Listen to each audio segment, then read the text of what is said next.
North India में construct होने वाला ये है सिल्क यारा टनल, जहां 100 से ज्यादा वर्कर्स अपनी शिफ्ट खत्म होने के बाद टनल से बाहर जा रहे थे। 41 वर्कर्स अभी तक टनल में मौजूद थे कि अचानक उनको एक जोरदार आवाज सुनाई दी। इसके साथ ही मिट्टी के बादलों ने पूरे टनल में अंधेरा सा फैला दिया। पहाड़ के टॉप से करीब 1 किलोमीटर नीचे और टनल की एंट्रेंस से 700 फीट अंदर 41 जिंदा वर्कर्स एक ऐसे टनल में फंस चुके हैं जिसका रास्ता लैंडस्लाइड ने बंद कर दिया है। सिल्क यारा टनल के इस रेस्क्यू मिशन में रेस्क्यू टीम को किन किन मुश्किलात का सामना करना पड़ा और एमटीवी की वीडियोस में एक बार फिर से खुशामदीद। नाजरीन, ये टनल एग्जैक्टली भारत की उत्तराखंड स्टेट में सिल्क यारा और डांडला गांव को आपस में जोड़ने के लिए बनाया जा रहा था। देखा जाए तो सिल्क यारा की साइड के जितने भी गांव हैं उनको अगर इस ऊंचे पहाड़ की परली साइड पे डांडला गांव, बरकोट या यमुना रिवर की साइड पे जाना हो तो उसके बीच में एक बहुत बड़ा पहाड़ रास्ता रोक कर खड़ा है। यहाँ रोड तो बना हुआ है जो कि 36 किलोमीटर लंबा है, लेकिन इसको 2 घंटे में कवर किया जाता है, जिसमें ट्रैफिक पहले सिल्क यारा से राडी टॉप पे जाती है और फिर वहां से पहाड़ की दूसरी साइड पे उतरने का सफर शुरू होता है। पर मसला ये है कि ये रास्ता अक्सर लैंडस्लाइड्स और सर्दियों में बर्फबारी की वजह से बंद रहता है, जिसका मतलब है कि दोनों वैलीज अब एक दूसरे से कट जाती हैं। इसी मसले को सॉल्व करने के लिए भारत ने यहाँ एक फास्ट रूट बनाने का प्लान बनाया, जिसमें इस पहाड़ के अंदर से जहाँ राडी टॉप है उसके नीचे एक टनल खोदना शुरू किया गया। ये टनल सिल्क यारा और बरकोट को आपस में जोड़ सकेगा और यही वजह है कि इसका नाम सिल्क यारा टनल रखा गया। इससे 36 किलोमीटर का ये खतरनाक रास्ता सिर्फ 4.5 किलोमीटर तक रह जाएगा, यानी जहां इस सफर में 2 घंटे लगते थे वहीं अब सिर्फ 10 मिनटों में ये पार हो सकेगा, और वो भी साल के 12 महीने। करीब 2019 में ही इस प्रोजेक्ट पर काम शुरू कर दिया गया था, पर क्योंकि यहाँ की हार्श रोड कंडीशंस की वजह से टनल बोरिंग मशीन का यहाँ जाना पॉसिबल नहीं है, तो इसी वजह से इस टनल की खुदाई के लिए ड्रिल एंड ब्लास्ट मेथड को इस्तेमाल करने का फैसला किया गया। इस तरीके में पहाड़ में ड्रिल किया जाता है और फिर डायनामाइट रखकर इसको फाड़ा जाता है। धमाके की वजह से पहाड़ का वो हिस्सा कमजोर हो जाता है और फिर उसमें खुदाई करना आसान हो जाता है। पर जहां इस तरीके के फायदे हैं वहीं नुकसान भी हैं। नुकसान ये है कि अगर धमाका थोड़ा सा भी ज्यादा हो गया तो वो पूरे पहाड़ को भी कमजोर बना देता है और फिर किसी भी वक्त खोदा गया टनल कोलैप्स हो सकता है। ऐसा ही कुछ सिल्क यारा टनल कोलैप्स में हुआ था। 12 नवंबर 2023 को दिवाली वाले दिन 41 मजदूर टनल के अंदर काम कर रहे थे। रोज की तरह वो अपना घर बार छोड़कर यहाँ आए तो थे, लेकिन आज के दिन वो वापस नहीं जा पाएंगे इसका अंदाजा किसी को भी नहीं था। सुबह को 5:30 बजे अचानक पहाड़ के कमजोर हिस्से में लैंड स्लाइडिंग हुई और उसने टनल के 60 मीटर के एरिया को बुरी तरह कोलैप्स कर दिया।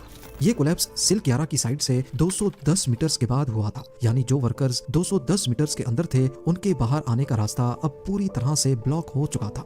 कोलैप्स के फौरन बाद बाहर मौजूद लोगों में भगदड़ मच गई। सबको यही लग रहा था कि पूरा टनल ही कोलैप्स हो गया है और अंदर काम करने वाले सारे मजदूर उसमें दब गए हैं। हर तरफ शोर और चीखों पुकार की आवाजें गूंजना शुरू हो गईं। जहां दिवाली पर खुशियां मनाई जानी थी वहां पर अब मातम का सा समा था। इसी के साथ ही एडमिनिस्ट्रेशन फौरन हरकत में आई और इमरजेंसी डिक्लेयर कर दी गई। सबसे पहला स्टेप ये जानने का था कि आया अंदर दबे हुए लोग जिंदा भी हैं या नहीं।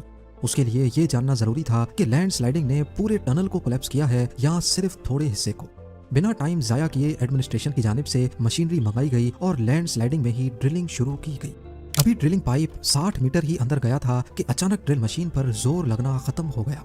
ये एक खुशखबरी थी, क्योंकि ड्रिल मशीन पर जोर ना लगने का मतलब है कि लैंडस्लाइड ने सिर्फ 60 मीटर के हिस्से को ही कोलैप्स किया है और आगे का रास्ता बिल्कुल खाली है। जहां रेस्क्यू टीम को एक खुशखबरी मिली थी, वहीं अभी तक उन्हें ये सवाल सताया जा रहा था कि अंदर बचे हुए टनल की और अंदर फंसे वर्कर्स की कंडीशन क्या है।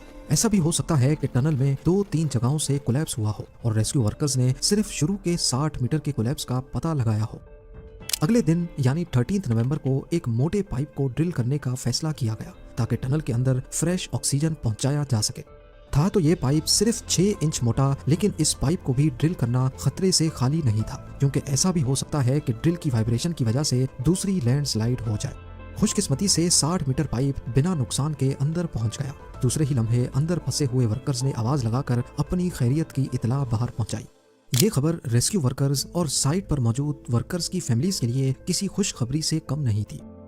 41 के 41 वर्कर्स अंदर सही सलामत मौजूद थे। इस वक्त इनको अंदर फंसे 24 घंटे से भी ज्यादा गुजर चुके थे। सबसे पहले इनको खाने पीने की चीजें पाइप के जरिए भेजी गईं। पर यह खुशी का लम्हा जल्द ही उदासी में बदल गया जब सबको ये मालूम पड़ा कि इनको बाहर निकालने के लिए मलबे को हटाना या इसमें बड़ा सुराख करना इतना जल्दी पॉसिबल नहीं है। क्योंकि रेस्क्यू वर्कर्स की अभी तक की ड्रिलिंग की वजह से ही जो कोलैप्स 60 मीटर्स तक फैला हुआ था वो अब आहिस्ता आहिस्ता बढ़ता जा रहा था। नरम मलबा थोड़ी सी भी हरकत से अपनी जगह बनाकर फैलता जा रहा था और फिर पहाड़ के अंदर से दूसरे पत्थर दोबारा से गिरना शुरू हो जाते। 14 नवंबर 2023 कोलैप्स को 2 दिन गुजर चुके थे। रेस्क्यू टीम ने 800 mm यानी करीब 250 फुट चौड़े पाइप को अंदर ड्रिल करने का फैसला किया। ये इतना बड़ा पाइप था जिसमें से वर्कर्स चल कर तो नहीं लेकिन क्रॉल करके बाहर निकल सकते हैं। लेकिन ड्रिलिंग के दौरान वही हुआ जिसका डर था। 2.5 फीट के पाइप की ड्रिलिंग के दौरान दोबारा से लैंड स्लाइडिंग शुरू हो गई जिसने 2 वर्कर्स को जख्मी भी कर दिया। अब ड्रिलिंग जारी रखना खतरे से खाली नहीं था क्योंकि ये अंदर फंसे 41 वर्कर्स की जिंदगी से खेलने जैसा ही था। इसी के चलते अब ड्रिलिंग के काम को रोक दिया गया। तब तक ऑक्सीजन पाइप के जरिए अंदर मेडिसिन और खाने पीने का सामान भेजा गया। 15 और 16 नवंबर के दिन भी बगैर किसी कामयाबी के साथ गुजरे क्योंकि लैंड स्लाइडिंग से बचने के लिए जिस नई जगह से ड्रिलिंग शुरू की गई थी उसके दौरान ड्रिल मशीन ही खराब हो गई। 16 नवंबर को यानी चौथे दिन एक बड़ी ड्रिल मशीन को साइट पर ही असेंबल करने का फैसला किया गया। इसको पहाड़ी रास्तों की वजह से साइट तक पहुंचने में देरी हो रही थी, इसी वजह से इसको टुकड़ों टुकड़ों में सिलकियारा तक पहुंचाकर वहीं असेंबल किया गया।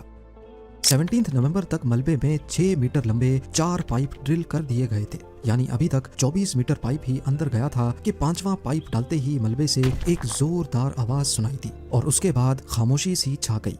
पहले ही कोलैप्स का खतरा साए की तरह मंडला रहा था तो सबने समझा शायद दोबारा से कोई कोलैप्स हुआ है।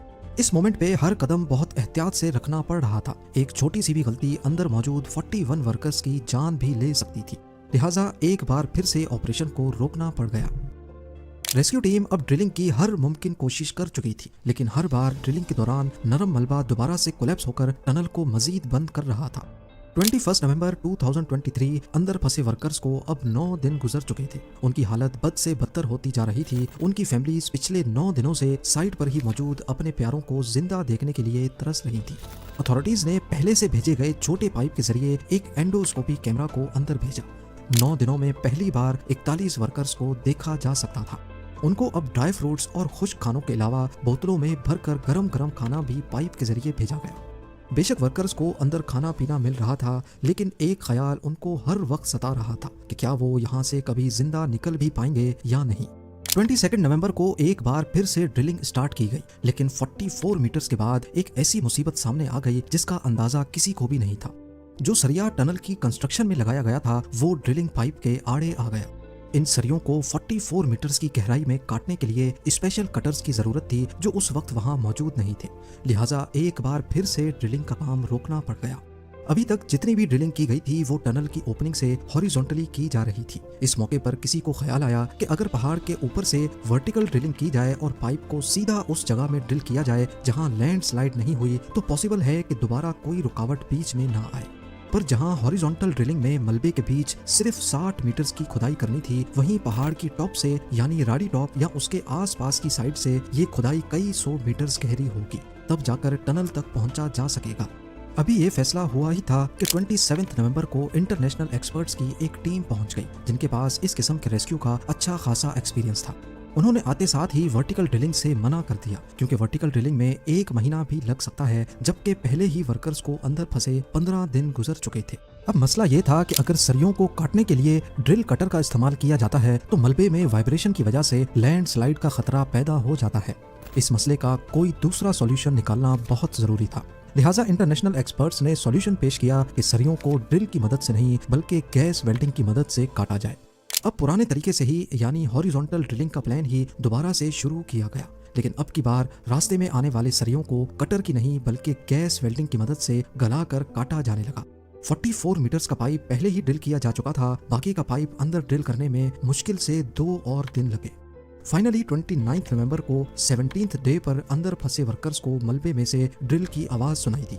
थोड़ी ही देर बाद 2.5 फुट चौड़ा पाइप मलबे से बाहर आया तो सबके चेहरे पर खुशी देखने वाली थी।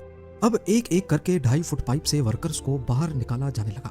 ये लम्हा ना सिर्फ वर्कर्स की फैमिलीज बल्कि पूरी दुनिया के लिए एक यादगार लम्हा था। प्राइम मिनिस्टर नरेंद्र मोदी ने तमाम वर्कर्स से फोन पे राब्ता किया और उनके हौसले की दाद दी।